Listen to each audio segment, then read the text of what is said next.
Oke, kita lanjut materi minggu lalu ya. Di teks yang pertama kita bahas tentang biologi apofatik, ya kan? Ya. Oke, ini ada Alvin, welcome ya, mau belajar sama-sama. Nah, teks satu itu kita bahas tentang Allah yang tidak terpahami, ya. Oke. Jadi ada satu misteri Allah yang tidak terkatakan. Apa saja itu? Allah itu esa, tanpa awal, tak terselami, memiliki.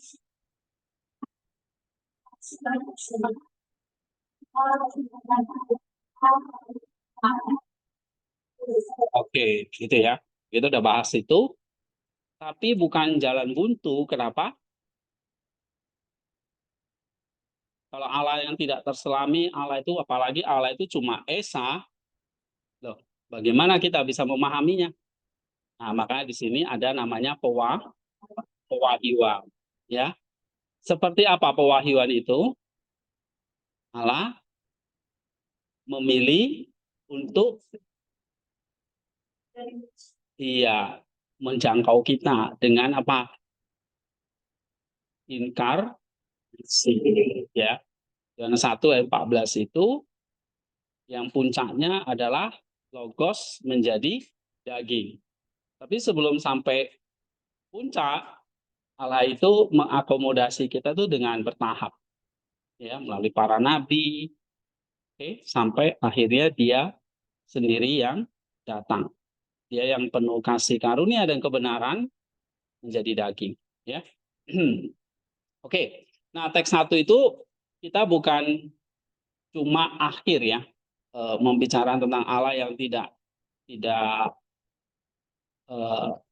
terpahami, ya, tapi ini awal dari satu keheningan yang penuh kekaguman. Oke.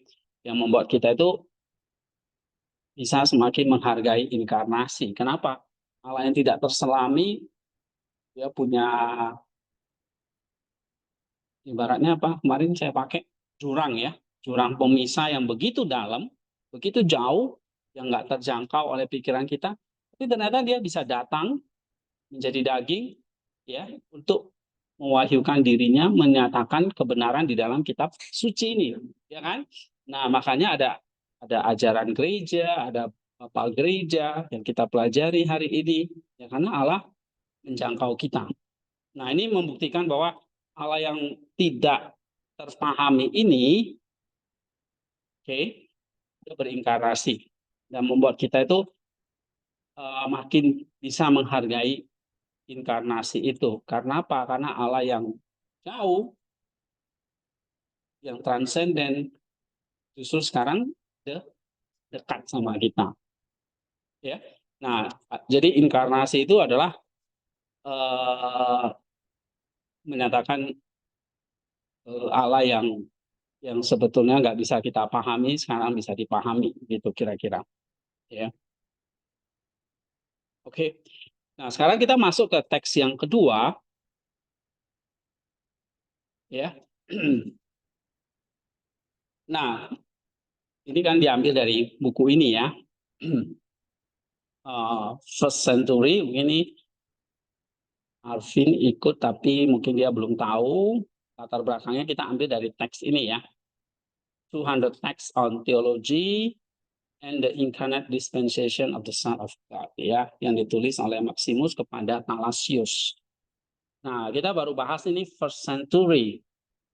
Oke. Masa depan kita mau bahas yang second century. Oke, jadi first century itu berarti 100 teks yang pertama, lalu century itu artinya 100 poin ya, 100 teks yang kedua. Nah, yang kedua, sejauh yang kita bisa pahami, ya, bahwa Allah itu sendiri tidak mengkonstitusi ya, dirinya, baik itu asalnya ataupun dia memakai satu state pengantara, gitu ya, atau konsumasi. Tapi yang kita bisa lihat itu sebetulnya adalah apa atributnya, ya. For he is undetermined, unchanging, and infinite. Jadi maksudnya di sini adalah Allah yang esa itu yang tadi kita bilang tidak terselami, tidak terpahami, melampaui waktu dan gambar, ya. Dia memilih untuk melucuti, oke, melucuti ya. Does not constitute, ya. Apa kategori-kategori fundamental yang biasa kita gunakan untuk memahami realitas. Misalnya awal, ada tengah, ada akhir, kan gitu ya. Manusia itu kan ada awal, lahir, intermediate state-nya misalnya di tengah, manusia tumbuh dewasa, gitu ya, dan akhir consummation. Nah, Allah melepaskan kategori-kategori itu, ya. Jadi dia menegaskan bahwa Allah itu nggak bisa dibatasi oleh konsep potensi dan aktualitas. Oke, ini sebetulnya membersihkan konsep-konsep kita tentang Allah, ya, yang sangat radikal. Misalnya, so far as we able to understand, ya, ini sebetulnya mengajarkan kita bahwa kita harus punya kerendahan hati. Oke, kita memang nggak bisa mengklaim mengetahui Allah itu secara mutlak, tapi sejauh kapasitas kita. Maka di situ ditulis we are able to understand, jauh yang kita bisa pahami. Nah, ini penting dalam belajar teologi. Kita nggak bisa mengklaim aku tahu segalanya, ya. Tapi sejauh yang aku pahami. Kenapa? Karena kita memahami Allah yang tidak terbatas. Sedangkan kapasitas kita apa? Terbatas. Nah, inilah kita butuh namanya kerendahan hati. Sebab kapasitas kita sangat terbatas. Ya, kita sering lupa, ya kan? Apalagi kalau udah tambah tua kayak saya, sering lupa. Ya. Taruh pensil, taruh pen di mana lupa udah. Nah, dengan bantuan wahyu dan anugerah ini, akhirnya Allah itu bisa dipahami sejauh kapasitas kita. Kenapa? Ada wahyu. Wahyu itu berarti Allah menyatakan dirinya lewat inkarnasi, dan anugerah yang diajarkan oleh Roh Kudus. Oke? Nah, ini penting sebab teologi yang kita percayai apofatik. Apofatik itu apa? Tadi Allah yang tidak terselami, tidak terpahami, ya. Pokoknya teori negatif. Tidak apalagi tidak terpahami, tidak terjangkau, ya kan? Tanpa batas. Nah, itu apofatik. Ini bukan agnostisism. Agnostis itu berarti satu paham ada Allah atau enggak? Ya enggak tahu. Pokoknya saya enggak tahu gitu. Itu agnostisism, bukan itu ya. Tapi pengakuan bahwa bahasa kita itu tidak memadai. Bahasa yang kita bisa gambarkan tentang Allah itu nggak cukup. Bahasa kita itu terbatas. Ya, kita bicara tentang Allah sejauh yang kita bisa pahami. Nah, inilah yang penting, yang kalau Allah yang sedemikian misteri, lalu kita meresponnya gimana? Pertama, Martinus mengajarkan kita akui keterbatasan kita. Oke, paham di sini ya? Sejauh yang kita bisa pahami, ya. Nah, ini seperti kayak kita berjalan di dalam kegelapan iman. Nah, Allah itu sesuatu yang kita nggak bisa pahami, gelap, gitu ya, apofatik. Ini satu dengan kesadaran bahwa ada ini yang diwahyukan ini. Ibaratnya kayak kita bisa mendapat sedikit kesadaran, ada hal-hal yang kita bisa negasikan. Minimal Allah itu tak terbatas, Allah itu esa, Allah itu tak terselami, ya, Allah itu tidak punya sumber, Allah itu di luar sebab akibat, Allah itu tidak ada potensi dan aksi, oke, dan sebagainya. Oke, nah yang kedua, Maximus nulis, ya, For himself, God does not constitute either an origin or an intermediary state or a consummation. Maksudnya apa? Dalam penyangkalan triadi tadi, ya, origin, intermediary state, consummation, ini satu paket gitu ya.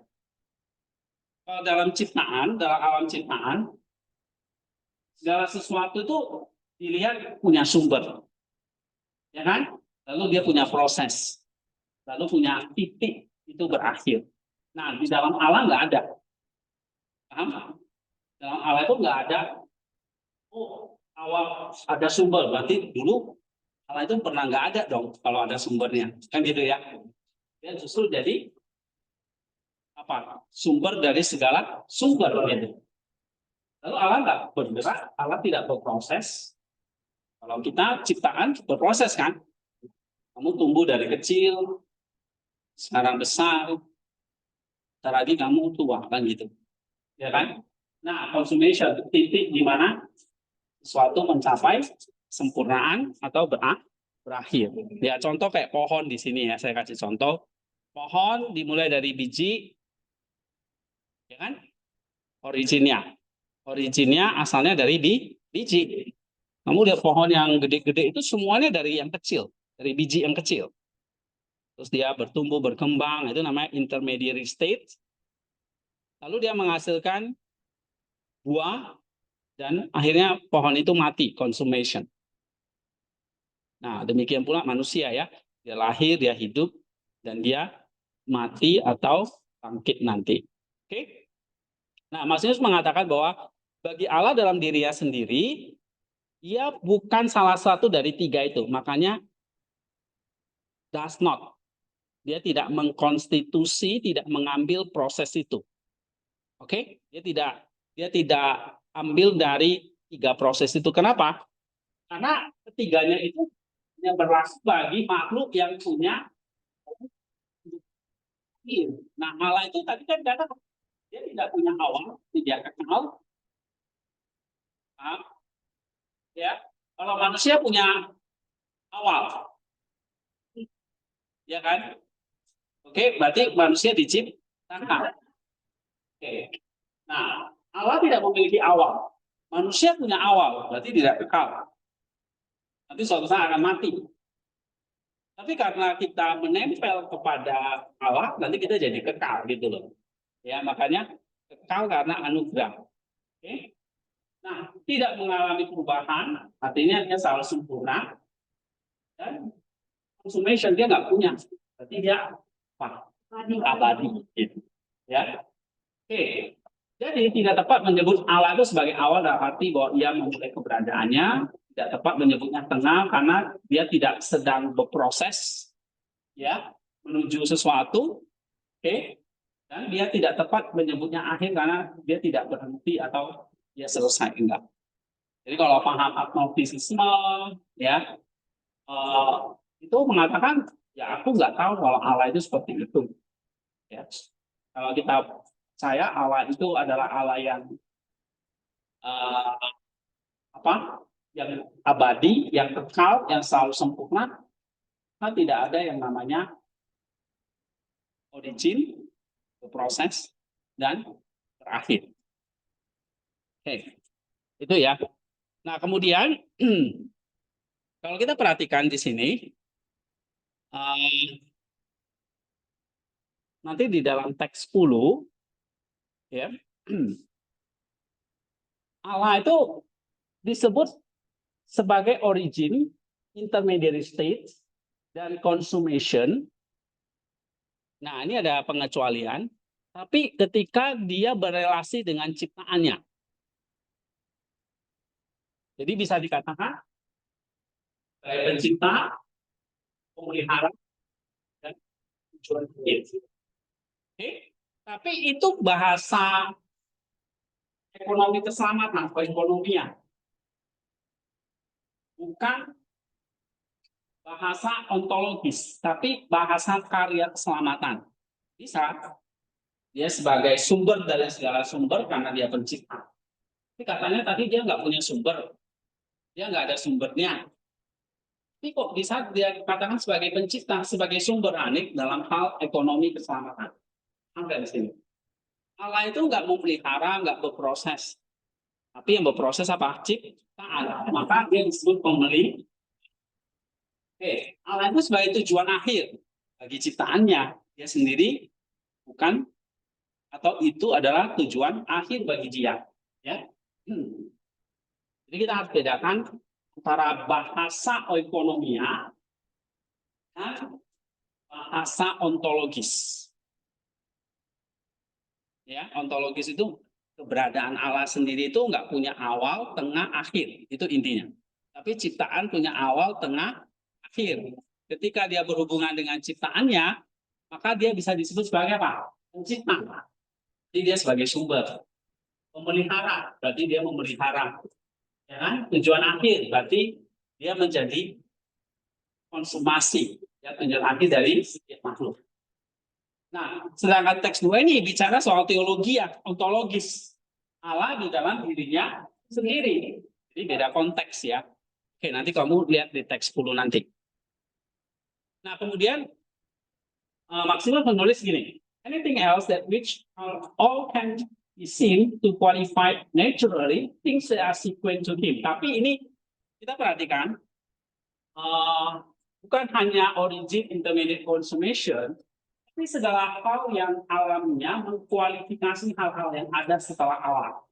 Maksudnya sequent to him, ciptaan. Maksudnya begini, semua atribut, kategori, sifat yang kita temukan pada ciptaan, apa misalnya sifat yang ditemukan pada ciptaan? Ciptaan ini misalnya punya ukuran, ya kan? Ini ukurannya bisa dinyatakan luas, atau volume gitu ya. Punya usia, kapan ini ada? Gerak, hubungan, tergantungan. Oke, nah itu semua nggak bisa diterapkan pada Allah dalam dirinya, ya kan? Jadi semua qualified, semua naturally yang qualified pada ciptaan itu nggak bisa dimasukkan kepada Allah. Misalnya umur Allah berapa ya? Usianya Allah. Oke? Allah itu warna kulitnya apa ya? Gelap atau hitam gitu ya? Atau kayak kita kuning langsat? Nggak bisa. Ya, jadi Allah tidak lebih tua, tidak lebih muda, tidak besar dalam arti fisik. Ya, dia tidak berubah dari baik jadi lebih baik atau paling baik. Dia nggak berproses seperti itu. Dia tidak berhubungan dengan ciptaan secara kualitas ya. Secara hakiki karena dia bisa saja tidak menciptakan. Nah, itu ya. Jadi, kalimat ini maksudnya atribut atau kategori-kategori yang ada pada ciptaan itu nggak bisa diterapkan pada Allah. Oke, beda. Itu ya. Poin 4. Berikutnya dia mengatakan sebab dia itu undetermined, unchanging, dan infinite. Nah, ini dia. Maximus mengajarkan kita 3 hal ini. Ya, dalam kerangka apofatiknya, pertama, Allah itu tidak terbatas oleh atribut batasan apapun. Nggak bisa dia dibatasi, dikukung gitu loh, dikotakin itu nggak bisa. Nah ini kan yang kita memahami Allah itu kan suka dibatasi oleh pikiran kita kan. Nah ini padahal makanya belajar ini kita membuang segala berhala tentang Allah, ya, membersihkan pikiran-pikiran kita yang mungkin selama ini keliru. Oke, dalam logika untuk mendefinisikan sesuatu kita harus menentukan batasnya. Ya, manusia adalah makhluk rasional. Nah, batasan itu tidak membedakan manusia dan bukan manusia. Tetapi Allah nggak bisa didefinisikan. Allah nggak bisa dikategorikan. Tidak ada genus atau diferensial yang bisa membatasi dirinya. Makanya disebut undetermined, tidak terbatasi oleh apapun, oleh definisi, oleh konsep, oleh batasan apapun. Pokoknya you nggak bisa mengkotak-kotakan Tuhan, nggak bisa definisiin, nggak bisa kasih batasan apapun, ukuran apapun, atribut apapun, oke? Undetermined. Ia bebas dari segala batasan, nah, itu intinya. Paham ya? Oke? Tapi bukan berarti Allah itu kabur, nggak jelas, cuma kita aja yang terbatas. Kita Allah yang apa ya? Dia melampaui semua upaya kita untuk mengkotakkannya, bahasanya, bahasa gampangnya, melampaui itu semua. Misalnya, pernah saya ajarkan Allah itu kasih. Ya kata fatiknya betul. Tapi kita nggak bisa mengkotakkan Allah itu kasih. Ya Allah itu sebetulnya melampaui kasih. Kita nggak bisa mengkotakkan Allah itu kasih gitu. Dia melampaui kasih. Tapi Alkitab kan menulis Allah itu terang, Allah itu kasih, ya kan? Itu di dalam batasan kemampuan bahasa kita. Ya, tapi sebetulnya apa? Dia melampaui semua batasan definisi kita. Dan memang di kitab suci ada Allah itu Bapa, Allah itu terang, Allah itu kasih, ya kan? Tapi itu sebetulnya apa? Melampaui semua definisi. Kenapa kok ditulis? Ya karena kebutuhan manusia. Nah, satu sisi ada namanya tadi kata fatik. Tapi yang kita pelajari apofatiknya ini. Ya, bisa bedakan kan? Kata fatik dengan apofatik. A menurut ya berarti ini plus, apo negatif. Oke. Yang kedua, tidak berubah, unchanging. Ya. Ini pasti kita paham lah Allah, kalau Allah berubah ya maka ya bukan Allah namanya, Allah yang berproses ya. Ya, dia tidak berubah, dia tidak lagi bisa jadi lebih baik atau lebih buruk, ya. Nggak bisa. Atau jadi lebih jahat gitu ya. Allah kok jahat ya? Nah, ini karena kita memahami Allah itu berubah sesuai kondisi kita. Padahal Allah itu nggak pernah berubah. Paham? Karena perubahan itu apa? Menyerahkan kalau Allah itu ada di dalam waktu dan potensi. Padahal Allah itu di luar waktu, di luar potensi. Allah nggak berubah dalam esensi, dalam kehendak, atau kebahagiaannya.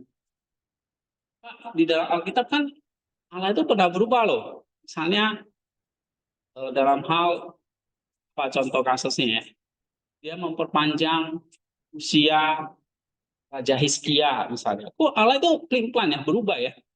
Harusnya kan Hizkia udah mati ya. Tapi Allah itu berubah. Itu gimana jawab?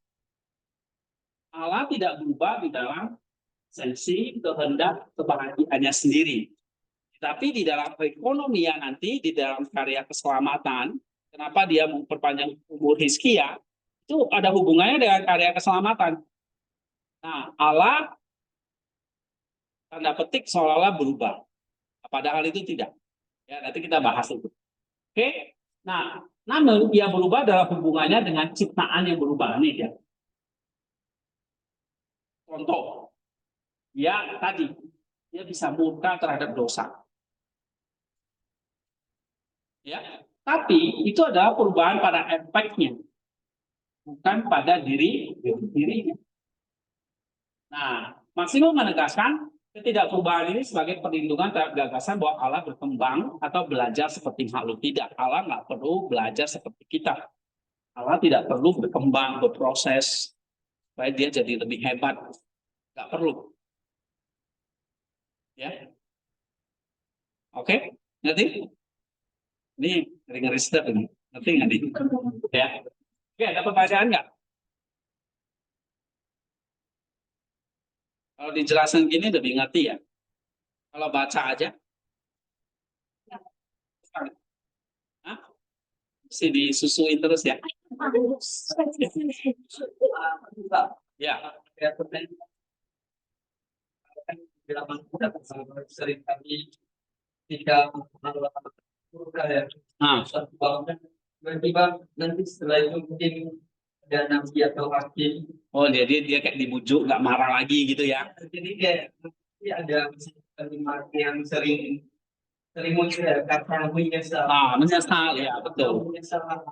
Nah itu maksudnya apakah menyesal itu ini hal-hal berubah ya? Itu bagaimana penjelasan tentang? Iya, kita harus bedakan Allah secara teologia, ontologis dengan Allah di dalam ekonominya, ekonominya atau ekonomi keselamatan dia. Misalnya tadi contohnya di sini yang kamu tanyakan, ya, dia berubah di dalam hubungannya dengan ciptaan yang berubah. Nah, contoh tadi, Allah itu kok bisa menyesal, ya, pertama murka, terus dia menyesal, ya. Nah, itu adalah perubahan bukan ada ontologinya, keberadaannya, tapi di dalam relasinya dengan ciptaan. Ngerti nggak? Ya, Allah tetap tidak berubah, tetapi di dalam ciptaannya dia pakai kata kayak menyesal, marah, ya, dan sebagainya. Nah, itu di dalam relasi dengan ciptaan yang baru. Secara ontologi Allah nggak pernah nyesal karena dia nggak ada perubahan dalam hidup, ya kan? Gitu. Ya, tetapi secara ekonomi ya hubungannya dengan ciptaan. Nah, nanti bahasa-bahasa seperti murka, menyesal, ya kita harus bedakan tadi secara ontologis dengan secara ekonominya. Gitu. Bisa pahami beda dua hal yang berbeda ya. Ya, secara ontologi dia nggak pernah murka, dia nggak pernah nyesal, gitu. Apakah atributnya ya, Pak? Ya, kalau itu ada beberapa alamat kasih, apakah itu yang berubah? Enggak, itu tetap nggak berubah. Itu enggak. Secara ontologi tidak berubah. Tapi secara relasi dengan ciptaan, Allah bisa mengakomodasi, menyesuaikan dengan ciptaan yang berubah. Ya kan? Gitu. Contoh tadi, Allah itu bisa murka, awalnya kan nggak marah berarti. Ya, tapi Allah marah. Berarti kan ada perubahan? Ada. Dari nggak marah jadi marah. Terus menyesal, ya kan? Nah, itu dalam hubungannya dengan ciptaan itu oke. Oke. Jadi itu bahasa kita manusia secara ontologi tidak, tapi dalam relasinya ya, dia mengalami tanda petik perubahan. Ya, oke. Ya nanti bisa diskusi di grup ya. Kita harus cepat. Infinite yang ketiga, Allah nggak terbatas. Ya, dalam segala hal, misalnya tadi kamu menanyakan tentang kuasa, pengetahuannya, kesabarannya, keberadaannya, ya itu tanpa batas. Berarti nggak ada perubahan, nggak ada proses, semuanya tanpa batas. Ya, sedangkan keterbatasan itu bukan hanya masalah kuantitatif ya, angka yang bisa mengukur, tapi ini masalah kualitatif melampaui semua kategori. Ya, perhatikan dalam filsafat Yunani tidak terbatas sering dianggap sebagai ketidaksempurnaan karena yang tak terbatas itu materi yang tak berbentuk. Itu dalam Yunani. Ya. Tapi bagi Maximus, ya, dia mengatakan keterbatasan Allah, keterbatasan Allah itulah kesempurnaan yang positif. Artinya apa? Dia tidak punya batasan yang membatasi kesempurnaannya. Unlimited, infinite, infinite. Oke. Nah, ini di sini segala hal ya. Misalnya kuasa, pengetahuan, kebaikan, keberadaannya itu semua tidak ada yang bisa batasi. Tidak ada apa ya? Tidak ada ukuran yang bisa mengukur seberapa dalam sih kuasa Allah. Terbatas. Seberapa luas sih pengetahuan dia? Nggak terbatas. Seberapa baik sih dia? Nggak terbatas. Seberapa besar sih dia? Nggak terbatas. Jadi nggak bisa diukur dengan ukuran ataupun kategori apapun. Ya. Nggak bisa dibatasi apapun. Oke, ini 3 hal yang penting. Ya, jadi Allah tidak terbatasi, Allah itu tidak berubah, dan Allah itu tidak terbatas. Nah, kemudian poin yang kelima, oke. Nah, Maximus dia pakai bahasa Aristoteles untuk menjelaskan bahwa Allah itu melampaui semua kategori, ya, melampaui metafisika, artinya melampaui keberadaan, potensiality, spiritualitas. Karena di luar itu Allah melampaui keberadaan. Jadi Allah itu bukan hanya sekedar ada. Ada itu berarti kan kayak semacam keberadaan gitu. Allah melampaui itu. Dia melampaui keberadaan itu sendiri. Ini mungkin agak susah diterima apa kita ya. Oke. Allah melampaui keberadaan itu sendiri. Allah itu ada nggak? Ada. Dia Esa, dia Tritunggal gitu kan. Berarti ada dong. Ada yang namanya satu objek, ada dong. Kayak ini. Ini ada nggak? Berarti ada objeknya kan? Nah, Allah melampaui objek yang bisa kita lihat, yang bisa kita pahami. Jadi Allah is beyond being. Allah melampaui keberadaan itu sendiri. Maka Allah itu apa? Disebut ini hyperusia, melampaui esensi. Nah, ini bahasa salah satu tradisi ini yang sering dikutip oleh Maximus ya, Dionysian. Allah melampaui esensi. Jadi lebih tepat mengatakan bahwa Allah apa? Ada itu hanya dalam pengertian analogi. Analogi itu kayak gini. Malaikat ada nggak? Ada. Oh, berarti kan kayak kita bisa membayangkan wujudnya ya. Manusia ada nggak? Ada. Bintang ada nggak? Ada. Planet ada nggak? Ada. Allah ada nggak? Ada. Lalu kita bayangkan seolah-olah ini setara ini. Allah ada dengan planet ada itu setara. Padahal beda. Ngerti maksudnya? Ya, tidak setara. Oke? Bukan dalam arti yang sama seperti mereka itu ada gitu ya, beda. Jadi keberadaan Allah itu apa? Sumber dari semua keberadaan, sumber yang selalu melampaui apa yang mengalir dari diri. Nah, ini kita mempelajari Allah yang kadang-kadang melampaui apa yang kita bisa pikirkan ya. Jadi pelan-pelan aja. Maximus itu, belajar Maximus itu mesti dicerna. Ini karena ini makanan keras. Ya, pelan-pelan. Yang kedua, dia juga apa? Beyond, nih ya, beyond apa? Potensial atau beyond the dinamis gitu ya. Maksudnya apa? Kalau dalam filsafat Aristotle, potensi itu kan ada kemampuan untuk menjadi sesuatu yang belum aktual kan. Misalnya biji kelapa. Ya, dia punya potensi menjadi apa? Pohon dan menghasilkan buah kelapa kan? Oke. Nah, Allah punya nggak potensi itu? Nah, dia tidak punya potensi dalam arti itu. Oke, karena dia tidak pernah menjadi apapun. Allah itu nggak pernah berproses. Dari mungkin Allah yang kecil kayak biji, lalu nanti tumbuh jadi besar.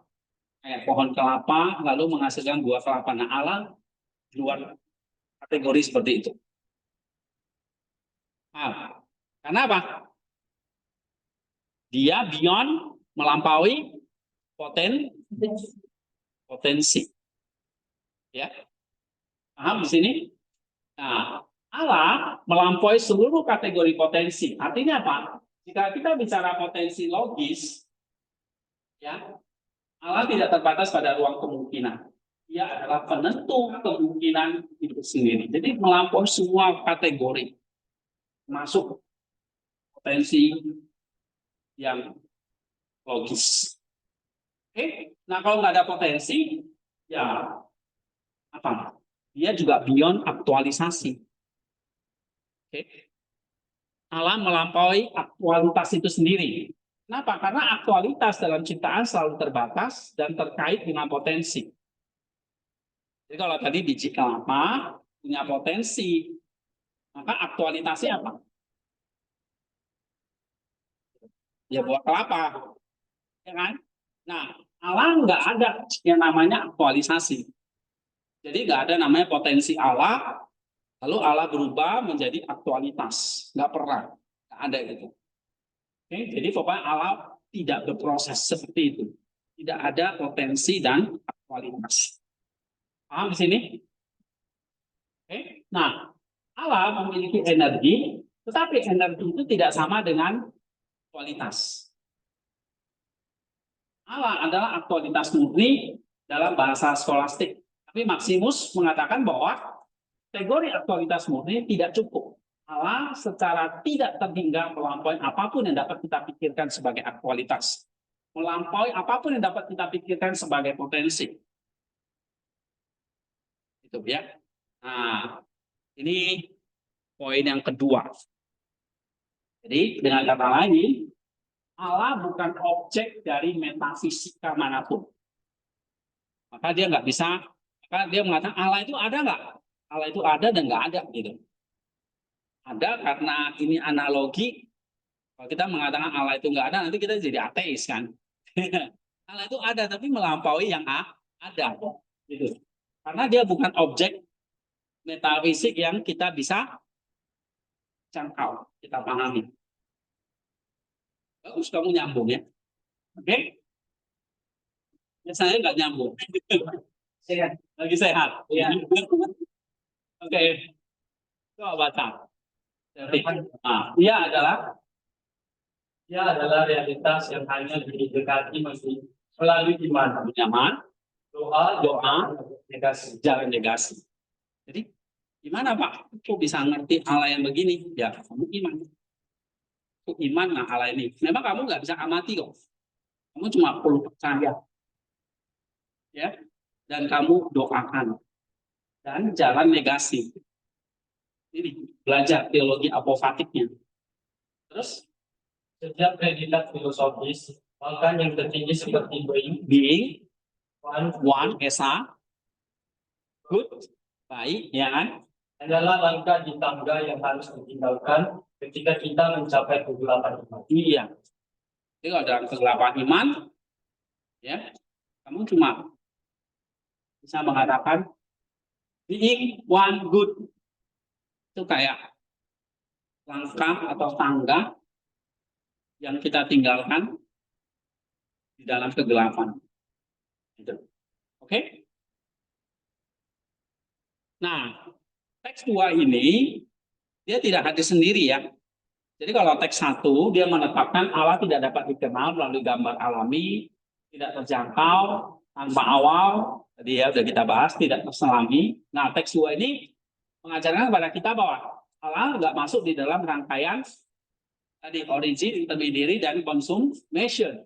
Dia melampaui being, potensial, dan aktualitas. Nah, nanti kita akan bahas di teks yang ketiga, menjelaskan bahwa ciptaan justru dicirikan ada origin, intermediate, dan consummation.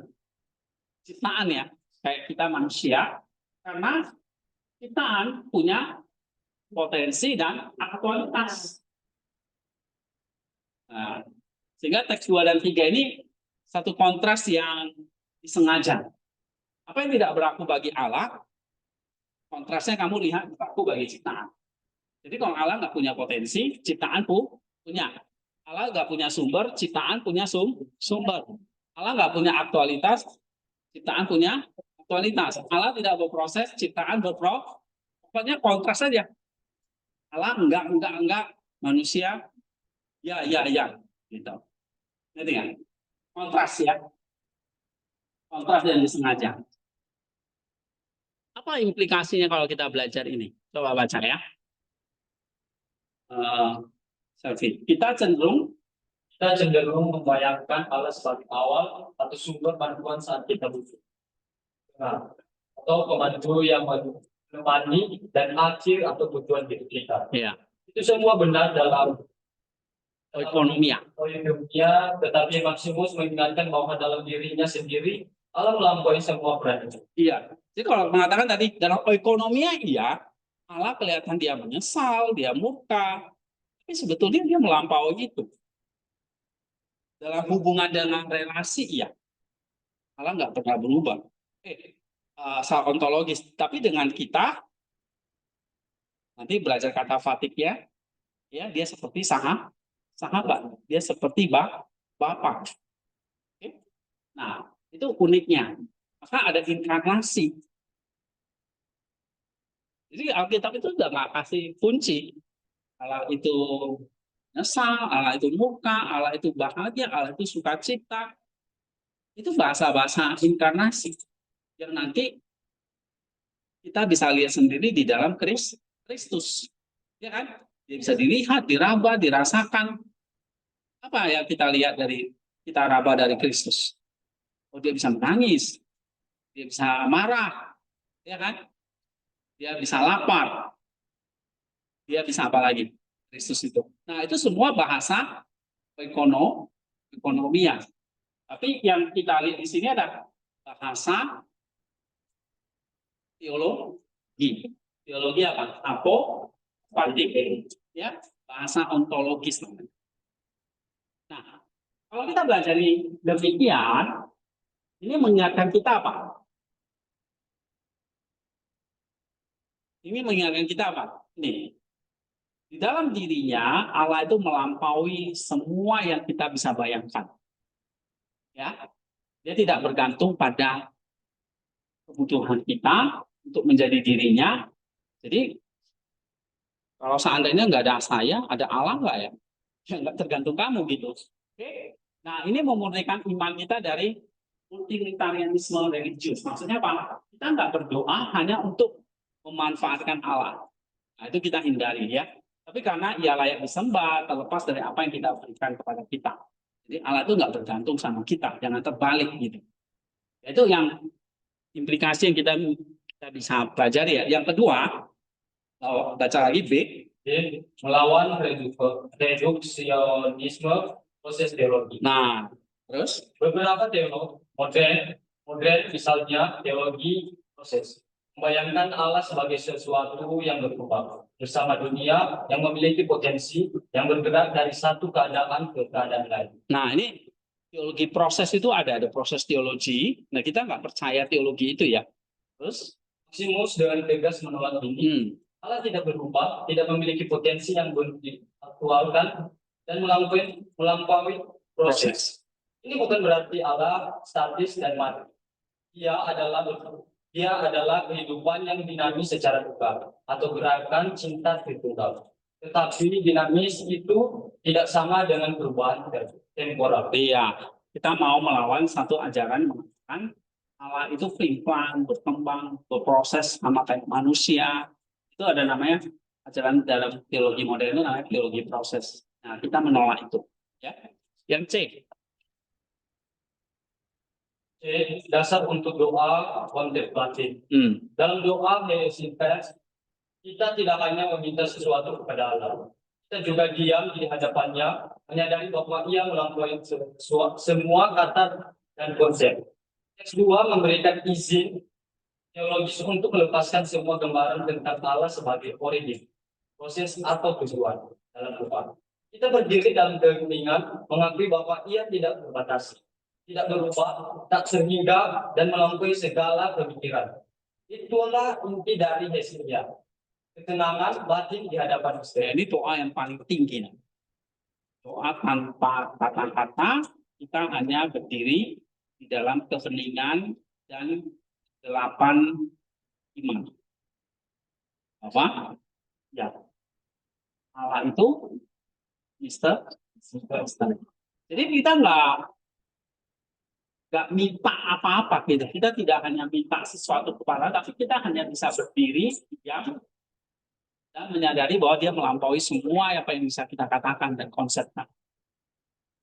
Nah, ini dasar untuk doa keheningan ya, atau hesychastos.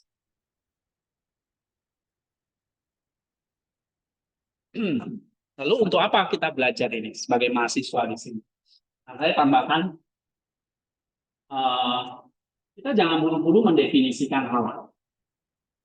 Ya, ajarkan untuk menghargai semua legasi penting di dalam teologi. Karena saya tahu, begitu kalian belajar teologi awal-awal, semuanya sama kayak saya dulu lah. Kita belajar langsung Allah yang positif. Tidak belajar tentang yang negatif, yang apofatik. Nah, okay. Jadi kalau kita berkata Allah itu baik, kita juga harus belajar berkata, tapi kebaikannya melampaui apa yang saya pahami sebagai yang baik. Enggak, maksudnya di sini. Ini kalian ajarin nih ya sama jemaat. Ya Allah itu baik, Allah itu kasih. Tapi kita lupa ngajarin sama jemaat kita, kata baik, kata kasih itu apa? Melampaui apa yang kita bisa pikir. Nah, jadi yang dimaksud dengan Allah itu baik, itu melampaui apa yang kita bisa pikirkan tentang Allah itu baik. Ya. Jadi kalau Allah itu baik, kamu juga harus belajar berkata, tapi kebaikannya melampaui apa yang kamu pahami sebagai yang baik. Ya, setiap kali mereka berkata Allah itu ada, nah kamu harus tambahkan apa? Yang melampaui keberadaan. Ya, nah ini bukan untuk merusak iman, tapi memperdalamnya dengan sebuah kerendahan hati. Oh, memang kita terbatas memahami Allah yang baik itu seperti apa. Ya, kalau menurut orang-orang ya Allah itu baik kalau Allah itu memberkati saya, ya kan? Kalau Allah nggak memberkati, Allah itu berubah jadi tidak baik. Nah, ini yang seringkali salah kan? Gitu. Jadi kalau Allah itu baik, ya kita juga harus belajar berkata kebaikannya melampaui apa yang saya bisa pikirkan tentang yang baik. Paham ya? Oke. Jadi kalau saya ringkas, misalnya teks 2. Nah, ini penting ringkasan seperti ini supaya kamu pahami ya. Jadi di dalam dirinya Allah itu tidak memulai, tidak berkembang, tidak berakhir, ya. Dia kekal dan sempurna. Oke. Dia melampaui semua kategori yang berlaku pada ciptaan, tidak berlaku pada Allah secara harfiah. Terus apa lagi? Allah itu nggak bisa dibatasi oleh definisi atau genus kotak-kotak tadi. Allah itu tidak berubah dalam esensi, kehendak, kebahagiaan. Terus dia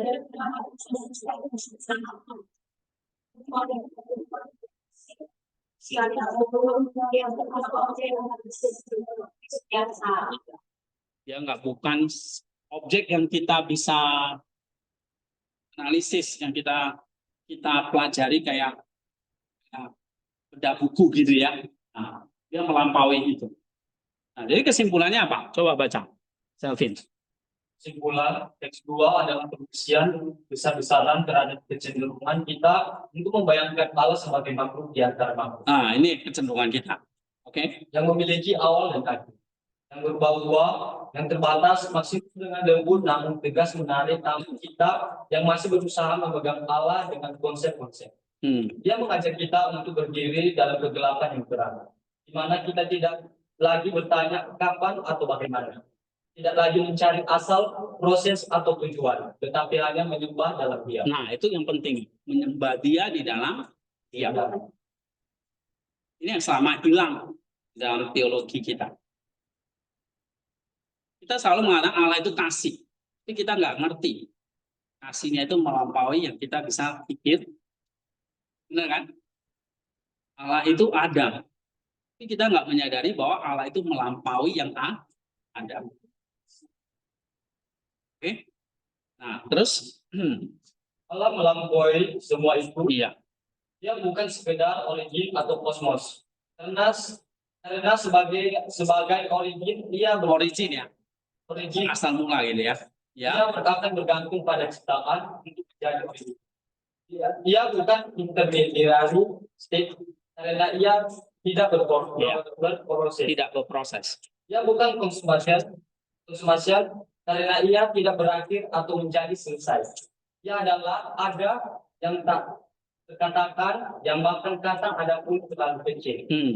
Maka setelah membaca teks 2, kita tidak berkata, aku mengerti Allah. Tapi kita berkata, aku semakin sadar bahwa aku tidak mengerti Allah. Dan dalam ketidaktahuan yang kudus itu, aku sujud menyembah. Nah, itu inti dari apofatik. Kita ada di dalam kerendahan hati untuk mengatakan apa? Nggak ngerti apa, semakin sadar bahwa ketidaktahuan itu adalah ketidaktahuan yang kudus. Oke, dalam kerendahan hati aku sujud menyembah. Oke, kira-kira gitu ya, teks 2. Ada pertanyaan?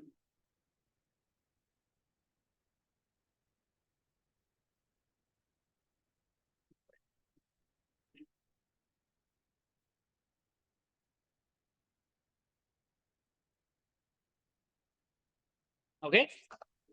Kalau nggak ada, kita baca teks 3 ya. Tadi kita ada singgung sempat. Teks 3 ini mengkontraskan dengan ciptaannya. Ya.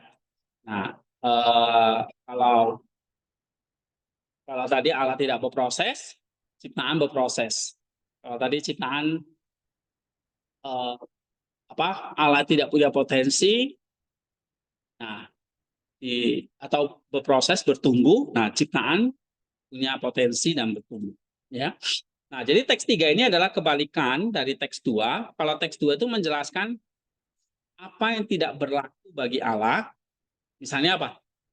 Tidak ada origin, tidak ada intermediary, tidak ada consummation. Nah, itu pada ciptaan itu ada. Ya, maka teks 3 menjelaskan apa yang justru menjadi ciri khas setiap makhluk ciptaan. Oh, ini garis-garis ya, sebentar.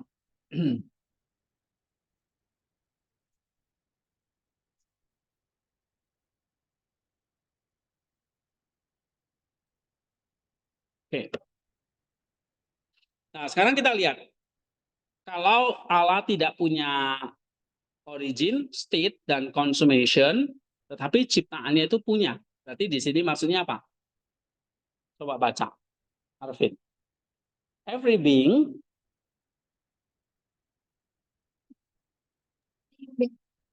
self limitation share is implicit to it. Nah, maksudnya apa? mendefinisikan makhluk ciptaan sebagai Being. Tadi Allah itu being nggak? Hah? Allah itu di luar being. Terus? yang memiliki keterbatasan diri sebagai bagian intrinsik dari kodratnya apa? Nah, artinya apa? Allah tidak memiliki batasan. Ia tak terbatas, sebaliknya setiap ciptaan atau malaikat, manusia, hewan, tumbuhan, bahkan atom memiliki batasan kodrat. Nah, ini. Jadi kalau Allah tidak punya batasan, maka ciptaan punya batas. Nah, namanya batasan apa? Kodrat. Batasan ciptaan. Kalau nggak ngerti kodrat, ya batasan naturnya, ciptaannya. Contoh, seekor kucing. Seekor kucing tidak bisa terbang. Iya, karena ada batasannya. Ya, kayak kita, batasan kita apa? Kita nggak bisa hadir di tempat yang berbeda dalam waktu yang sama. Nah, itu namanya apa? Batasan kodrati. Kayak jam yang sama, saya hanya bisa hadir di sini. Saya nggak bisa hadir di ruang sebelah. Oke, itu namanya batasan kodrati. Seperti manusia tidak bisa hidup di bawah laut tanpa alat oksigen misalnya ya. Terus? Malaikat tidak bisa menjadi manusia secara hakiki. Iya, itu ada batasan kodratinya. Jadi kita terbatas secara kodrat. Nah, itulah yang bisa sebut sebagai ini, self limitation. Ya, terus? Batasan ini bukan hukuman, tetapi definisi dari apa mereka. Tanpa batasan mereka tidak akan menjadi entitas yang spesifik. Iya. Oke, yang kedua, self limitation. Self limitation berarti batasan itu datang dari dalam kodrat mereka, bukan dari luar. Iya, dari dalam ya. Contoh? Pohon X terbatas untuk menjadi pohon X, bukan karena ada kekuatan luar yang memaksanya, tetapi karena logos pada X sudah pohon X. batasan itu. Jadi setiap makhluk secara alami, by natural memiliki batasan yang melekat. Iya, itu maksudnya ngerti nggak? Pohon ek, ya dia terbatas untuk menjadi pohon ek. Bukan karena ada kekuatan luar yang maksanya, tapi dari dalam dirinya, kita sebut sebagai logosnya, itu sudah mengandung batasan. Kayak kamu manusia, ya terbatas tuh jadi manusia. Kamu nggak bisa berubah jadi kucing. Atau jadi babi ngepet. Ya kan? Kan ada itu cerita manusia jadi babi ya, babi ngepet katanya. Kenapa? Karena kamu dalam dirimu membatasi kamu. Kamu hanya punya logos manusia. Ya sampai mati kamu jadi manusia, bukan jadi iblis. Atau jadi malaikat. Atau jadi apa? Termasuk gender ya. Kamu logosnya laki-laki, ya sampai mati kamu laki-laki. Jangan ubah jadi cewek gitu loh. Ya, Clara. Oke. Karena apa? Logosnya sudah membatasi. Nah, itu namanya self limitation. Paham ya? Nah, ini kan ada orang yang mencoba melanggar batasan itu. Yang kita kenal LGBTQ. Ya kan? Allah kasih kita logos cowok dengan cewek. Jadi mau diubah nih sekarang. Cowok sama cowok boleh juga gitu loh. Ya. Nah, itu kalau udah melanggar batas, itu kayak Adam tadi yaitu karena efek dosa lah ya. Dia mau keluar dari limitasinya. Ya. Oke. Coba yang kedua sekarang, origin. Tahap pertama origin atau asal sebagai sumber aktivitas potensial. For being was self Limitation. elimination is intrinsic to be is by natural origin of the activity perceived of as potentially present within it. Artinya setiap makhluk ciptaan adalah asal atau origin dari aktivitas yang secara potensial ada di dalam dirinya. Ya, jadi setiap makhluk ciptaan punya asal, punya origin. Origin itu artinya asal. Ya, nah sehingga origin itulah yang membatasi dirinya. Jadi dia nggak bisa jadi tidak punya asal. Dia punya asal gitu. Terus contohnya aja ini. Sebuah biji pohon ek. Terus di dalam biji itu secara potensial terkandung aktivitas untuk tumbuh menjadi pohon. Iya. Kenapa? Karena dia punya origin. Originnya pohon ek. Maka dia punya potensi menjadi pohon ek. Kamu originnya apa? Manusia. Maka kamu punya potensi tumbuh jadi manusia. Ya kan? Bukan jadi beruang misalnya. Oke. Nah, itu maksudnya. Jadi tanpa biji tidak ada pohon, biji adalah awal dari proses. Nah, ini dalam istilah Aristotelian, setiap makhluk memiliki dinamis atau potensi melakukan segala sesuatu yang sesuai dengan kodratnya. Ya. Sumber potensi itu adalah esensi makhluk itu sendiri atau being. Jadi being adalah arke atau asal dari aktivitasnya. Nah, paham nggak ini? Jadi kalau dalam filsafat Aristotle, semua makhluk ciptaan punya yang namanya potensi atau dinamis.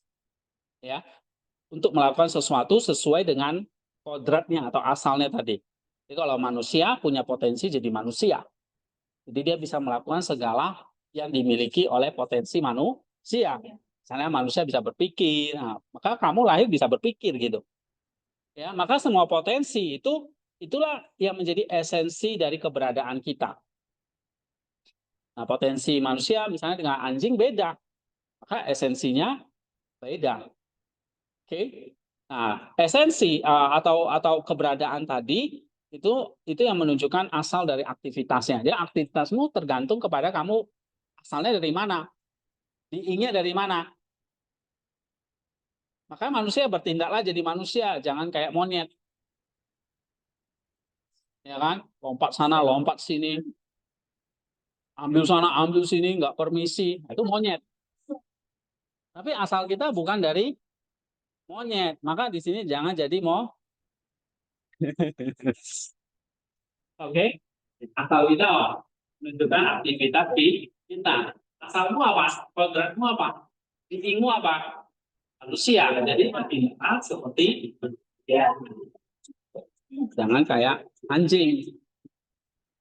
Dipanggil bukan ya, tapi gum gum gum.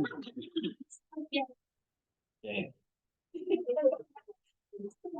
Ada yang dipanggil meong gitu jawabnya. Nah, kalau jawabnya gitu, itu ada sesuatu tuh. Oke. Oke, perhatikan, baca Yusuf. Maximus by nature, tapi bawaan kita nggak bisa pilih untuk jadi nature kita tuh seperti apa, kita nggak bisa pilih bawaan. Terus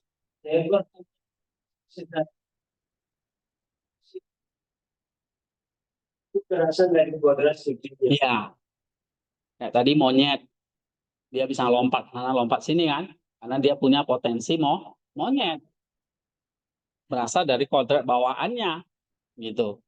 Terus Demikian pula dipilih, mencintai, karena itu berasal dari kodrat regional. iya. Jadi kalau misalnya kayak kamu sekarang nonton film Spider-Man, itu sesuai nggak dengan yang Maximus jelasin? Ya? Manusia Peter Parker itu bisa lompat sana, lompat sini, ya kan? Bisa terbang, Superman, Batman. Nah, ada nggak manusia seperti itu? Nggak ada. Itu cuma cerita fiksi ya. Ya, kreativitas orang gitu ya. Tapi aslinya manusia nggak punya potensi seperti Spider. Makanya kamu di lantai 2 jangan sok jadi Spider-Man. Babak belur berarti. Oke, tahap yang kedua, tadi yang pertama manusia punya being, berarti ini menjadi sumber aktivitas potensial dia ya, karena manusia punya origin atau being. Nah, yang kedua, manusia punya intermediary state. Jadi dia bisa karena punya potensi di sini, maka dia punya proses aktualisasi. Itu yang disebut dengan intermediary state. Ya. Nah, ini kunci kita memahami tentang ilmu yang sangat mahal nih dari Maximus, yaitu tentang kinesis atau gerak. Ya, apa itu kinesis, gerak? Karena manusia itu punya potensi untuk beraktualisasi geraknya. Ya, coba baca. Yusuf, manusia mendefinisikan ini intermediate state sebagai sambung Masalahnya yang sedang dalam aktualisasi.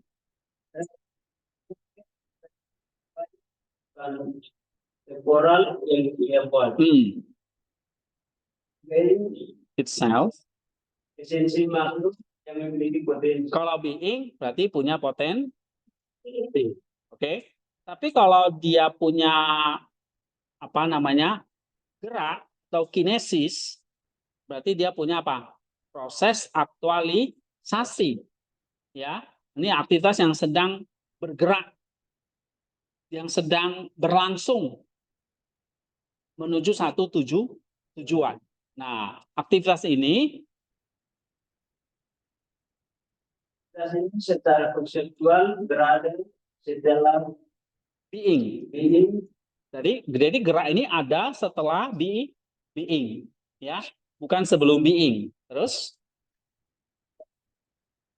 subjek, baru sebelum prior to tujuan atau aktualisasi. Jadi ada being. Jadi filosofinya gini, manusia itu normal ciptaan itu selalu being. Jadi Tuhan kasih kodrat, kasih potensi ya. Nah, baru being itu nggak statis, kinesis, gerak. Baru nanti kinesisnya menuju kepada aktualisasi. Yang selalu saya bilang menuju kepada nanti aktualisasinya kembali kepada sang logos. Nah, ini namanya kinesis. Inilah namanya aktualisasi. Ini namanya kinesis atau gerak. Itu ya. Terus aktualisasi itu akhir proses jalan menuju ke sana. Jadi berarti kayak proses menuju apa? Aktualisasi. Contoh misalnya biji pohon ek. Baca seperti Biji pohon ek memiliki potensi untuk menjadi pohon. iya. Proses Tapi ada proses ya kan? Gimana? Pertama dia proses ke cambahan. Lalu tumbuh batang atau daun dulu? Batang. Dulu baru batang ya.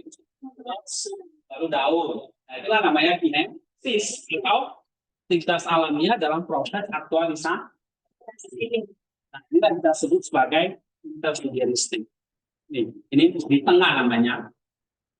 Jadi ada biji, kasih potensi, lalu bisa kasih proses untuk mengaktualisasi. Ini berlaku nggak pada ciptaan? Ya, memang ini ciptaan, tapi berlaku pada alam? Oh, ya. Oke, terus. itu adalah aktivitas alamiah dalam proses aktualisasi. Iya. Aktivitas ini adalah keadaan perantara dan ia terletak di antara biji Ya, originnya. dan pohon dewasa. Jadi konsumasinya. Ya, bukan awal, Bukan akhir proses. tetapi proses. Ngerti nggak ini? Hah? Paham ya? Oke. Kalau nggak paham, apa?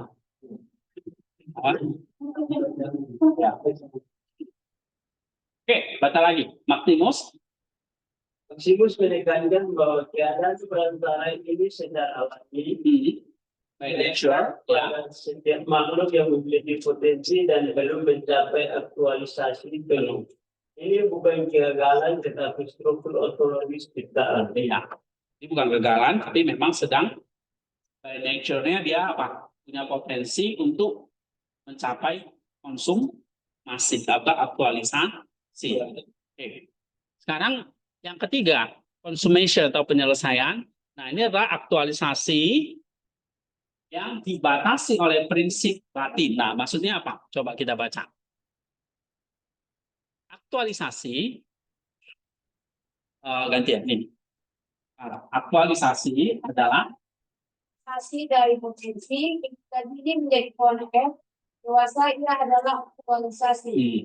Ketika seorang anak mencapai kedewasaan fisik dan mental, itu adalah aktualisasi. ya, Ketika sebuah kebajikan, misalnya keberanian benar-benar terwujud dalam tindakan, itu adalah aktualisasi. Ya, oke, paham ya ini ya. Pohon ek aktualisasinya apa? Ya, jadi pohon, ya kan? Pepaya aktualisasinya apa? Biji pepaya aktualisasinya apa? Pohon pepaya. Tapi perhatikan, Maximus tambahkan ini, aktualisasi is limited, batas oleh apa? Prinsip batinnya sendiri. Jadi di sini dia katakan di sini ya, limited at its naturally by its own inner principle. Ya, dibatasi oleh prinsip batinnya sendiri. Inner principle. Inner itu batin. Principle itu prinsip. Ya. Nah, jadi dibatasi oleh prinsipnya sendiri. Apa? Logos itu.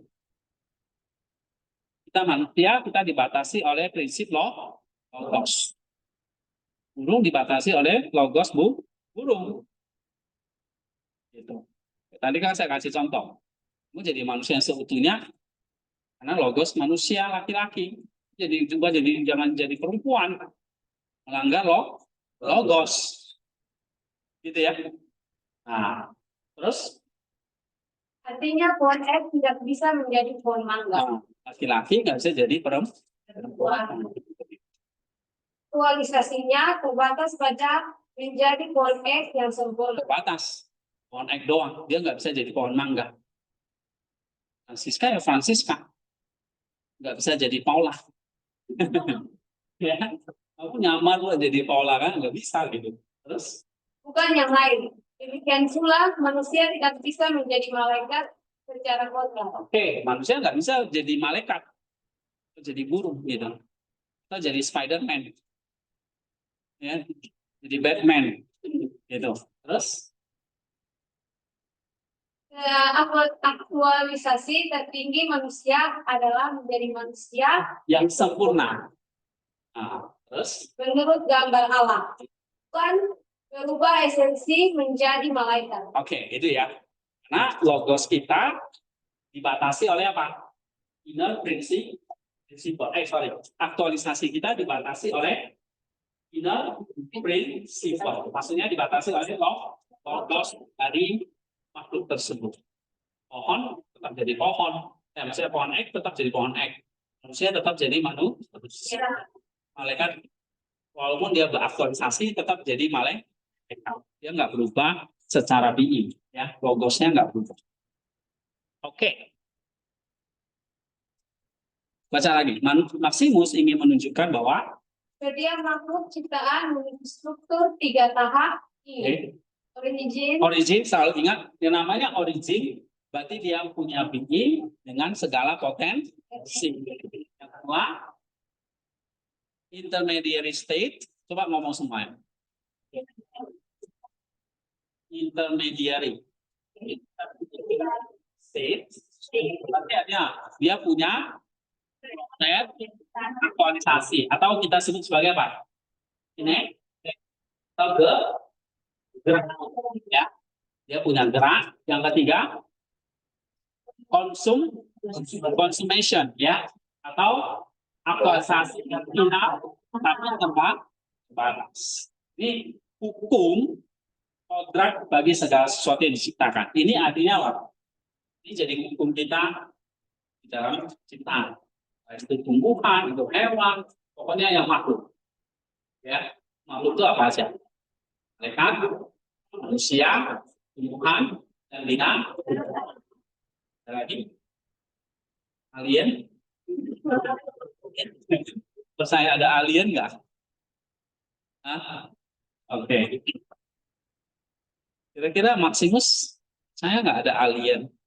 Jadi ada makhluk kelima ya. Jadi ada manusia, malaikat, dan sebagainya. Jadi tidak di dalam kitab suci, dalam teologi, dalam pewahyuan, nggak ada ya. Adanya memang raksasa-raksasa seperti itu juga manusia, gitu ya. Raksasa itu bukan kayak kamu pikirkan dari planet mana datang gitu ya. Film apa itu ada makhluk alien yang aneh-aneh gitu, nggak ada ya. Ini cuma makhluk itu ya apa? Kalau dalam kitab Kejadian itu alam menciptakan apa? Matahari, tumbuhan, binatang, pertama manusia dulu, baru tumbuhan, binatang, dan Oke. Sekarang kita bandingkan dengan teks lain ya. Jadi kalau teks 2 tadi, coba baca. Kamu udah sehat belum ya? Saya baca. Oke, siap. Good. Teks 2. Origin, intermediary, consummation. Potensi dan aktualitas. Itu teks 2. Kalau teks 3-nya? 3, setiap makhluk ciptaan diberikan oleh origin, potensi dalam hidup. Ya. Punya intermediary, proses aktualisasi dan consummation. Aktualisasi terbatas. Ya. Kalau ciptaan punya, ya. Kalau Allah nggak punya, gitu ya. Terus? Ini adalah jurang ontologis antara pencipta dan ciptaan. Jadi kayak ada jurang gitu. Tahu jurang kan? Jurang ontologis namanya. Terus? Allah tidak bergerak dari potensi ke aktualitas. Dia selalu aktual sempurna ciptaan, sebaliknya selalu dalam pergerakan kecuali segala mencapai consummation eschatologis. Tapi ia pun masih dalam batas ciptaan. Iya. Teks 4.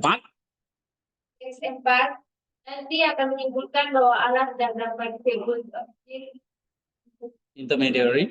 atau influencer dalam dirinya, tapi ia adalah penulis dari semua itu. Nah, kalau teks 4 nanti menjelaskan tentang itu adalah autornya ya, sutradaranya. Terus Teks 5 akan membahas waktu dan eon sebagai dimensi di mana origin, intermediary, consummation itu berlaku. Nah, ingat aja, origin itu thinking dengan potensi, intermediary itu gerak menuju aktualisasi atau consummation yang terbaik. Apa? Kita mau bahas ini karena ini penting sekali. Inilah hukum kodrat kita sebagai makhluk ciptaan. Ya. Oke, sehingga teks 3 ini adalah fondasi. Nah, makanya penting ya, karena dia dasar kosmologis bagi seluruh ajaran Maximus tentang sketisme dan teosis nanti. Kenapa? Karena manusia sebagai ciptaan, dia selalu berada di dalam intermediary state. Ini apa? Dia punya potensi, yaitu gambar Allah. Nih, ini kita di sini potensinya apa? Gambar Allah. Oke. Nah, terus gambar Allah ini apa? Bergerak. Kinesis, proses. Sering yang saya bilang, kita kayak lagi pahat atom. Kita punya gambar, terus kita pahat proses. Ya. Sampai sempurna, serupa Allah. Itulah teo. Nah, jadi kalau kita ngomong teosis atau serupa Allah, kita mau jadi serupa dengan Kristus, serupa dengan Allah, apa sekarang yang ada dalam pikiran?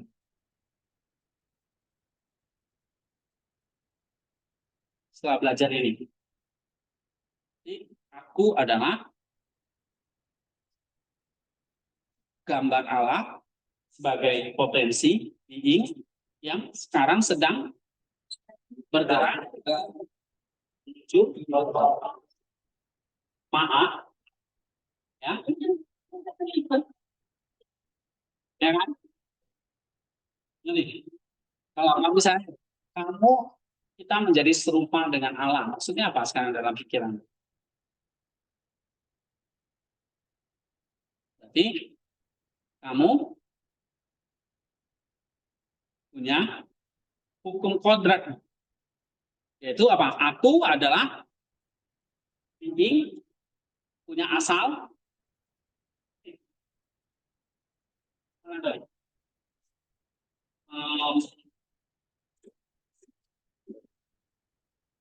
nih, punya potensi, punya origin. Apa potensi kita? Gambar A. Lalu berproses. Berarti aku punya intermediary. Bergerak kinesis menuju aktualisasi saya apa? Jadi dari gambar menuju. Nah, sehingga Maximus ini membedakan. Jadi kalau manusia diciptakan menurut gambar dan rupa Allah, ini maksudnya. Kita sesuai hukum kodrat kita. Kita punya potensi sebagai gambar Allah. Sekarang sedang berproses menuju rupa Allah. Rupa Allah itu siapa? Di dalam kitab mana? Kolose. Ya kan? Coba kita baca. Rupa Allah itu adalah Kristus atau Sang Logos. Maka kita mana serupa dengan Allah, sama nggak dengan serupa dengan Kristus? Sama, karena rupa Allah itu adalah Kristus. Rupa Allah itu bukan manusia. Ya. Manusia ya manusia. Kodratnya manusia. Cuma manusia itu diciptakan menurut kodrat manusia. Hukum kodrat. Apa hukum kodratnya? Gambar berproses jadi rupa. Rupanya gambar ini adalah Kristus, rupanya ini juga adalah Kristus. Ya, Filipi misalnya. Filipi 1, Filipi 2, 5. Kitabnya ya ayatnya ingat ya. Filipi 2 ayat 5 adalah kamu, ayat 6 ya, yang walaupun dalam rupa Allah adalah Sang Logos. Kemudian Kolose 1 ayat 15, dialah gambar Allah. Nah, jadi gambar Allah, potensi itulah Kristus, jadi serupa dengan Kristus. Tadi contoh sederhananya gitu, kalau potensimu adalah pohon ek, maka aktualisasinya jadi pohon ek. Kalau potensimu adalah gambar Allah, maka aktualisasinya apa? Rupa. Nah ini dia. Ya. Jadi kalau saya katakan serupa dengan Allah, berarti ada dalam pikiranmu apa sekarang? Kalau saya punya hukum kodrat. Saya adalah being, potensi sebagai manusia, bukan malaikat, bukan binatang, ya, bukan tumbuhan, tapi manusia. Nah, potensinya apa? Gambar Allah yang sekarang sedang berproses menuju aktualisasinya apa? Nangkep gak ini? Ini masuk kalimatnya.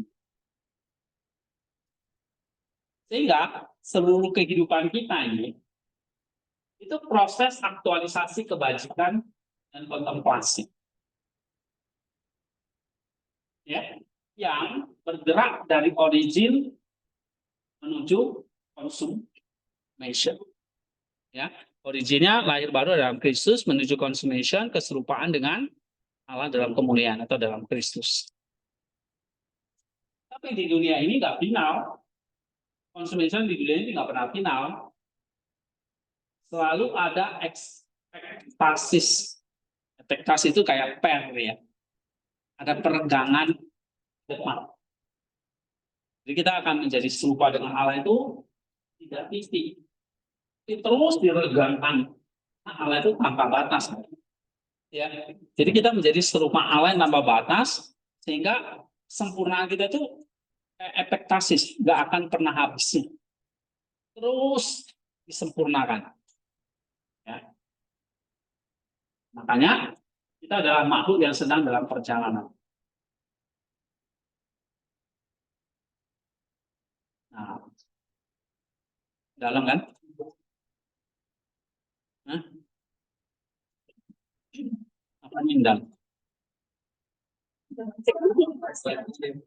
Kolamnya.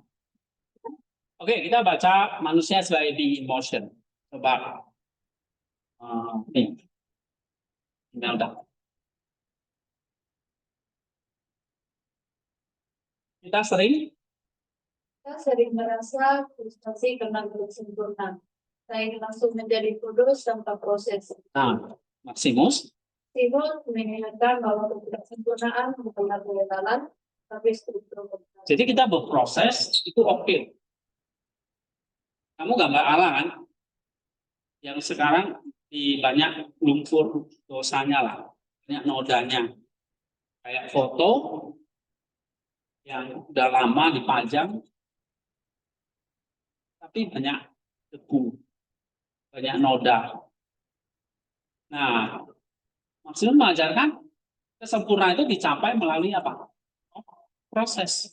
Kita berproses, bukan sesuatu. Kalau kita gagal, itu bukan karena kita gagal, tapi kita sedang berproses. Ya, jadi ketidaksempurnaan bukan kegagalan, tapi struktur kodrati. Memang hukum kodratnya itu begitu. Ya, terus Kita diciptakan sebagai being yang memiliki potensi dan kita harus melalui stage proses menuju consummation. Proses itu bisa panjang, dan penuh kegagalan.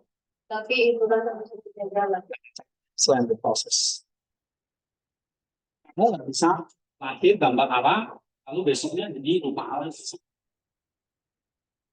Kecuali mati. Ya. Nah, proses itu adalah satu-satunya Ya. Maka jangan takut berproses. Jangan takut undang, jangan takut melelahkan, jangan takut gagal. Itu hukum kodrati kita harus melalui yang namanya intermediary stage. Harus melalui namanya proses. Harus melalui yang namanya kinesis. Itu satu. Manusia sebagai being in motion, itu gerak, ya, being in motion. Yang kedua, askese sebagai aktivitas aktualisasi. Coba baca lagi ini. Praktik. Praktik kebajikan atau puasa, doa, sedekah, pengampunan dalam aktivitas alamiah dalam proses aktualisasi dari potensi gambar Allah menjadi rupa Allah. Aktivitas ini potensi tetap potensi yang tidak pernah berubah. Ya. Saya bukanlah hukuman, tetapi biar Allahmu dari makhluk. Nah, Yesus mengajarkan apa? Kalau tadi yang pertama kita wajib, ya memang hukumnya kita mengalami yang namanya proses. Tapi yang kedua, proses alaminya bagi kodrat, bagi gambar itu apa sih? Kalau proses alaminya apa? Ya hidupnya di dalam tak ada. Taruh di dalam air. Ini misalnya. Proses alaminya di mana? Dalam tangan. Nah, kalau gambar alam, proses alami ini potensi kita apa? Gambar alam, bukan biji sesawi, bukan monyet, bukan pohon es, bukan boneka, itu potensi kita apa? Gambar alam. Maka gambar alam potensi alam ini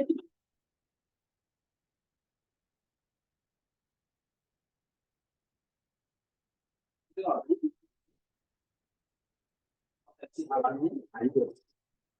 Ini harus di dalam tanah mati. Kalau manusia potensi alamnya mana? Nah ini dia.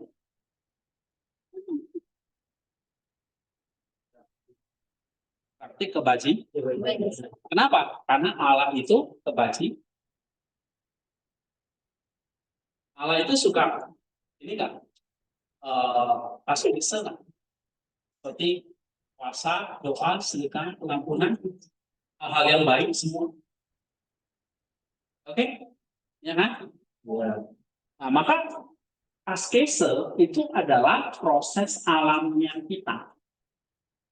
Kayak kamu mengampuni, ya karena kamu gambar Allah. Allah itu suka mengampuni. Gitu. Ya, Allah itu tanpa dosa. Ya, Allah itu kasih dan sebagainya. Nah, maka proses askese kita itu adalah aktivitas alami. Yang nggak alamiah itulah yang geraknya bukan menuju kepada aktualisasi, tapi malah gerak mundur gitu. Oke? Jadi askese bukan hukuman, tapi apa? Gerak alamiah dari manusia. Jadi misalnya kalau kamu disuruh doa, itu potensimu. Itu sebetulnya doa itu nggak perlu disuruh-suruh. Karena kamu gambar kamu gambar bibis.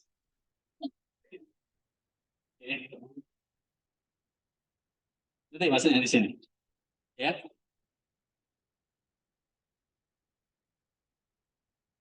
Oke, jadi kalau kita ngerti sekarang, tanpa askese aktivitas ini, maka potensi itu tetap tidak berubah. Biji yang tidak pernah berkecam. Jadi gambar Allah kita ya tetap gambar anak, tidak pernah jadi rupa. Oke, ini ya. Yang ketiga, menghargai keterbatasan. Coba baca Martina. Ya, dualisasi terbatas oleh fungsi gantinya, inner prinsip kita tidak bisa menjadi malaikat dan kita tidak perlu menjadi malaikat.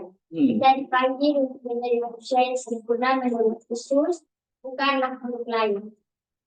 Ini membebaskan kita dari kebebasan untuk melampaui kodrat kita.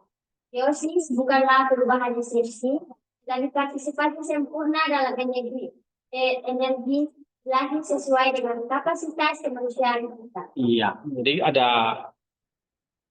keterbatasan yang kita harus akui bahwa kita nggak bisa berubah menjadi, kalau sekarang mungkin nggak jadi malaikat lah ya, menjadi apa di film-film itu, di luar kodrat kita, ya. Nah, maka di sini kita nggak bisa jadi Allah, kita nggak bisa jadi malaikat. Maka teosis yang kita alami itu bukan perubahan esensi, tetapi partisipasi di dalam ini, ya, partisipasi sempurna di dalam energi ilahi sesuai dengan kapasitas kita sebagai manusia. Oke, ya ini bagi kita, ya kita mengadari bahwa kita sedang dalam proses aktualisasi, sehingga butuh kalau di dalam belajar kita butuh kerendahan hati, ya, bukan cuma gelar dan sebagainya. Oke. Nah, kalau kita ringkas teksnya itu seperti ini. Kalau origin, berarti ini being kita sebagai sumber potensi. Contohnya tadi, ya, biji pohon ek, dia memiliki potensi tumbuh. Kalau manusia apa? Potensinya apa? Gambar Allah untuk menjadi serupa dengan Allah. Kayak tadi biji pohon ek punya potensi jadi pohon. Oke. Nah, intermediary state maksudnya apa? Ya, contoh kalau pada pohon, dia biji itu bertunas, berkecambah, bertumbuh jadi batang, terus jadi daun, terus nggak tahu jadi apa lah ya. Nah, ini dunia tumbuhan kira-kira seperti itu. Tapi kalau manusia gimana? Prosesnya gimana? Namanya askesis. Itu proses kita. Kayak doa, puasa, kebajikan, kontemplasi. Itu tadi, praksis, teoria. Ini saya lupa tambahin ya. Prosesnya apa? Ini kinesis kita apa? Kinesis, gerak ke teoria, lalu teori. Ini kehidupan asketis. Jadi kedua askesis itu sesuai hukum kodrat kan? Sesuai. Jadi kalau misalnya kita nggak berdoa, kita nggak pernah berpuasa, kita nggak pernah berbuat baik, kita nggak pernah kontemplasi, kamu hidup sesuai dengan potensimu nggak? Enggak. Ya, padahal ini harusnya sesuatu yang alami. Tapi sekarang kok jadi nggak alami ya Pak? Saya doa itu males sekali. Nah, karena apa? Ada namanya filau, dia di dalam kodrat. Ada yang namanya seperti kalau bahasa masinis itu kita serang yang namanya penyakit filau. Ya, contoh, adi kalau ditanam pasti jadi pohon padi kan? Ini dia diserang oleh hama. Mati ya pohonnya. Nah, sama. Kita diserang oleh yang namanya apa? Filau, iya. Sehingga kehidupan asketis kita apa? Mati. Nah, disinilah yang kita harus sadari dan tapi kalau kamu gagal pun itu bukan, tadi Mas Yunus bilang apa? Itu bukan berarti apa? Ini. Mana tadi dia bilang?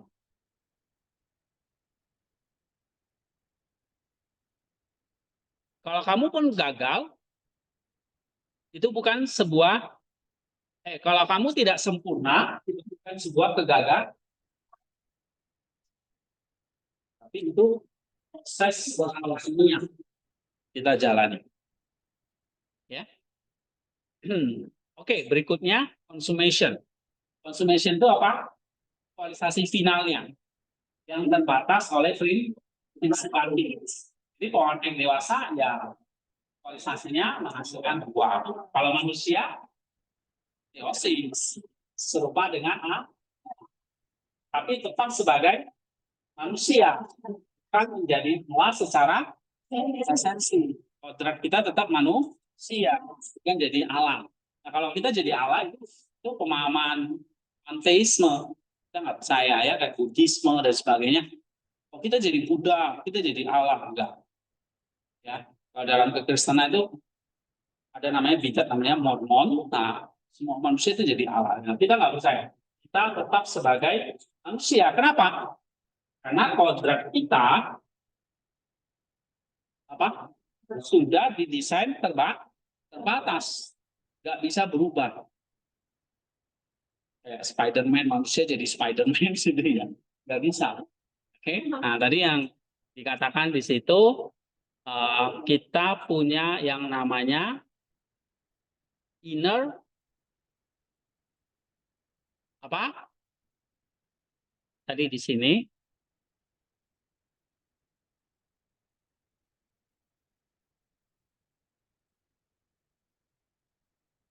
Nih.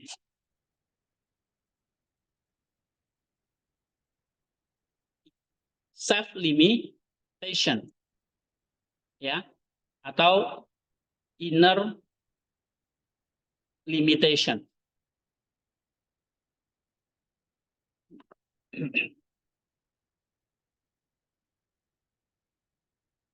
Nih ya.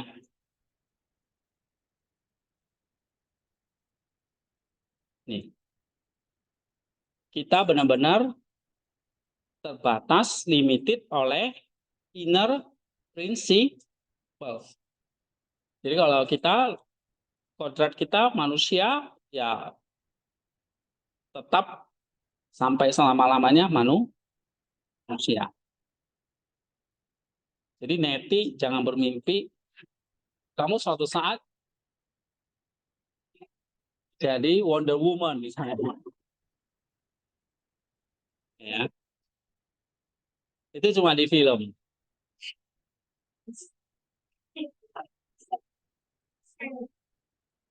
Ya. Nah, kalau gitu kalian semangat deh.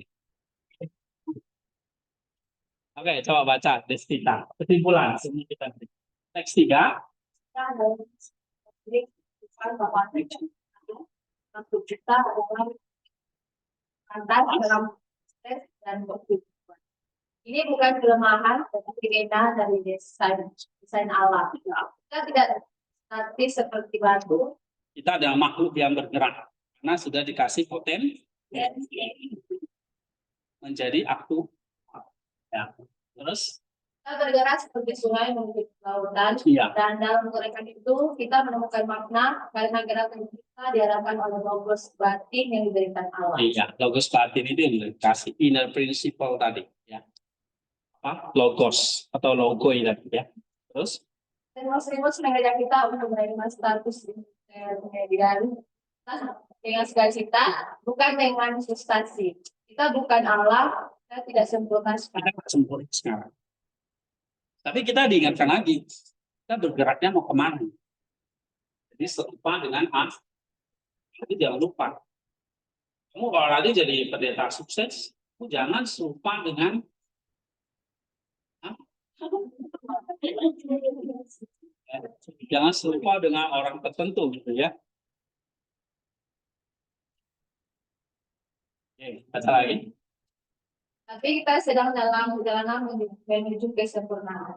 Dan sang pencipta yang melampaui Origin, intermediary, consummation, justru menjadi tujuan dari perjalanan kita. Dia adalah Alpha dan Omega, tetapi dia juga harus sebagai teman setiap langkah perjalanan. Ya, intermediate stage ya. Jadi kita punya Allah yang nanti kita pelajari Allah yang menjadi apa kata fatik tadi ya. Oke, ada pertanyaan? Kalau nggak ada kita break dulu. Berapa? 10 menit ya, dan 3.20 kita masuk. Oke.